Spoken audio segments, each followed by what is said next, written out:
Саламатсыздарбы, урматтуу депутаттар. Урматтуу Каныбек Абдуваситович, биз сизди абдан жакшы тааныйбыз. Сиздин жасаган иштериңизди өз көзү көрүп келдик. Кыргызстандагы эң алдыңкы университет жана ийгиликтүү ишиңиз менен өзүңүздүн ишмердүүлүгүңүздү бизге далилдеп бере алдыңыз. Азыр коомчулук ада жагымдуу болду сиздин кандидатураңыз. Коомчулук да колдоп атат. Бул эң туура сунуш деп эсептейм. Мен ойлойм, депутаттар баары колдоп берет деп. Төмөнкү суроолор менен сизге тактап алчу нерсе болуп атат. Сиз министр болуп шайланып калсаңыз, билесиз, билим берүү системасы талкаланып бүттү.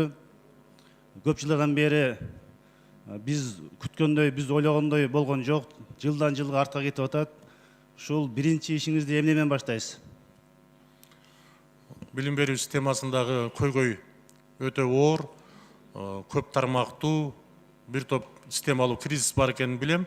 Биринчи кезекте мен ушул мектептик билим берүү, балдар бакчаларындагы мектепке чейинки билим берүүнү толук анализге алып, ошол жердеги күйүп аткан көйгөйлөрдү жеңилинен оорун көздөй чечүүгө аракет кылам. Өзүңүз филология илиминен келипсиз. Кыргыз тил сабагы азыр мектептерде кыскардан кыскарып баратат. Айрыкча шаарда да кыргыз тил сабагы кыскарып атат. Кыргыз тил мектептери азайып атат. Шаарда болгону менин билимимче 3-4 эле мектеп калды. Ушу кыргыз тил боюнча салымыңызды кошо аласызбы? Сөз түрдө бул биздин мамлекеттин эң башкы эң белгиси бул биздин мамлекеттик тилибиз, кыргыз тилибиз. Кыргыз тилге өзүбүздүн улуттук байлыгыбызга өзгөчө мамиле болот деп айтам. Мектептерде мугалимдердин айлыгы канча, билесизби? Мугалимдердин ставкасына жана категорияларына байланыштуу, стажына байланыштуу деңгээлде. Эң төмөнү канча, эң жогоркусу канча?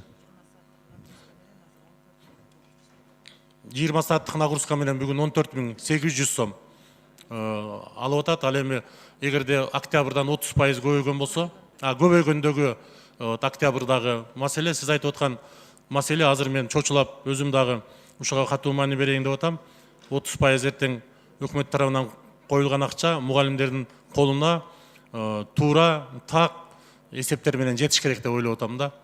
Ушуну азыр механизмдерин иштеп чыгып, бардык жерлерге биз ушуну иштеп чыгышыбыз керек. Сиз айткан 14.000 айлык акы бул жарым айлык акы орточо. 6-7 миң алгандар мугалимде иштеп атат айылдарда. Ушуга көңүл бурушубуз керек. Айлыгын көтөрмөйүн эч кандай сиз алардан талап кыла албайсыз, реформа болбойт.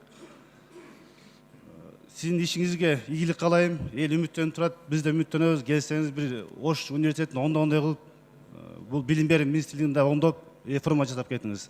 Рахмат.